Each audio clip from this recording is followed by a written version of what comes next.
देहरादून से अगली बड़ी खबर, जहां उत्तराखंड में होंगे निकाय चुनाव। जी हां, लोकसभा चुनाव के बाद निकाय चुनाव की रणभेरी बजेगी। सरकार को नए बोर्ड का गठन करना है और 2 जून तक सभी निकायों में नए बोर्ड का गठन करना है, जिसके बाद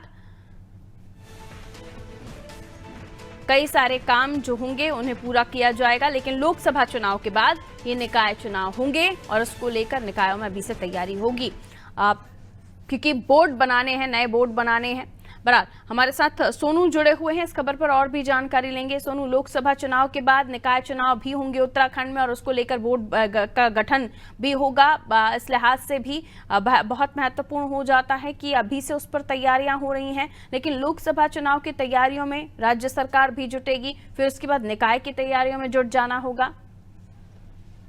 देखिए पारुल, इस वक्त जो निकायों की व्यवस्था है वो प्रशासकों के हवाले है और चूंकि उत्तराखंड के जो निकाय के जो बोर्ड हैं, इन बोर्डों का जो कार्यकाल है वो 2 दिसंबर को, बीते 2 दिसंबर को समाप्त हो चुका है और इस वक्त जो प्रशासक हैं वो व्यवस्थाओं का संचालन कर रहे हैं। चूंकि व्यवस्थाओं का संचालन प्रशासक कर रहे हैं, ऐसे में जो निकाय से संबंधित नीतिगत फैसले हैं वो तो इस वक्त नहीं लिए जा पा रहे हैं। बावजूद इसके चूंकि एक संवैधानिक प्रक्रिया है 6 माह की, 2 दिसंबर से 2 जून तक का ये मामला कुछ याचिकाओं के माध्यम से कोर्ट में ले जाया गया और कोर्ट ने जब शासन के अधिकारियों को तलब किया तो इसकी स्थिति को जाना और कोर्ट ने अब ये कहा है कि 2 जून तक बोर्ड का गठन करवा लें। अब ऐसे में सवाल ये खड़ा हो रहा है कि एक तरफ लोकसभा चुनाव की आचार संहिता होगी, भले ही हम ये मान करके चल रहे हैं कि उत्तराखंड में लोकसभा चुनाव के पहले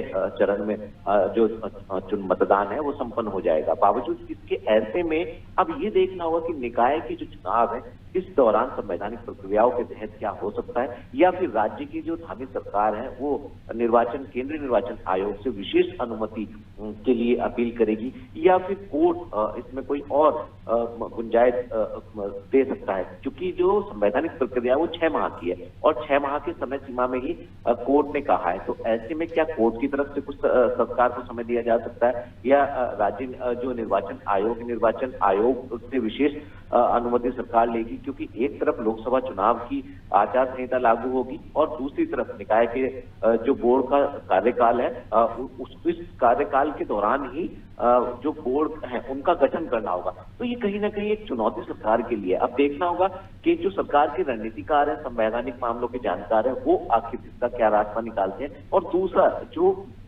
निकाय से संबंधित एक और कुछ समय पहले सरकार ने जो ओबीसी के आरक्षण के लिए एकल सदस्यीय आयोग गठित किया था, उस आयोग की जो रिपोर्ट सरकार को सौंपी गई थी उसमें भी कुछ ऐसे स्थान है जहां पर जो मानक आरक्षण के होने चाहिए थे उससे ज्यादा भी रिपोर्ट में दर्शाया गया। तो ऐसे में क्या इसके लिए सरकार रणनीति बनाएगी, ये भी देखना होगा। तो दोनों ही पहलू ऐसे हैं जिन पर सरकार को गहनता से मंथन करना होगा और उसके बाद समस्या होगा समाधान होगा, तब जाकर के उत्तराखंड में निकायों के चुनाव हो पाएंगे। बिल्कुल असमंजस की स्थिति है कि 6 महीने का समय होता है, प्रशासकों के पास अभी जिम्मेदारी है और वहां पर भी चुनाव होने हैं।